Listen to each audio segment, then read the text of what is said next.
সমষ্টিবিলাকত বিজেপিয়ে ভোট পাইছে মাত্ৰ 3%। বিজেপিয়ে 3% পোৱা ভোটৰ বিপৰীতে তেখেতসকলে ভোট পাইছে 30 লাখ ভোট। তাৰ মানে এটা কথা এই নিৰ্বাচনে প্ৰমাণ কৰিলে যে হিন্দুৱে সাম্প্ৰদায়িকতা নকৰে। কোনোবাই যদি অসমত সাম্প্ৰদায়িকতা কৰে, এটাই জনগোষ্ঠীয়ে কৰে, এটা ধৰ্মৰ লোকে কৰে, আন কোনো ধৰ্মৰ লোকে সাম্প্ৰদায়িকতাবাদ নকৰে। এইবাৰৰ নিৰ্বাচনত সেই কথা প্ৰমাণ হ'ল।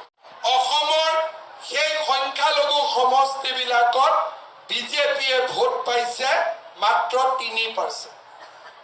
বিজেপিয়ে 3% পোৱা ভোটৰ বিপৰীতে তেখেতসকলে ভোট পাইছে 30 লাখ ভোট। তাৰ মানে এটা কথা এই নিৰ্বাচনে প্ৰমাণ কৰিলে যে হিন্দুৱে সাম্প্ৰদায়িকতা নকৰে। কোনোবাই যদি অসমত সাম্প্ৰদায়িকতা কৰে, এটাই জনগোষ্ঠীয়ে কৰে, এটা ধৰ্মৰ লোকে কৰে, আন কোনো ধৰ্মৰ লোকে সাম্প্ৰদায়িকতাবাদ নকৰে। এইবাৰৰ নিৰ্বাচনত সেই কথা প্ৰমাণ হ'ল। হিন্দুৱে সাম্প্ৰদায়িকতা নকৰে, সাম্প্ৰদায়িকতা কৰে এটা বিশেষ ধৰ্মই।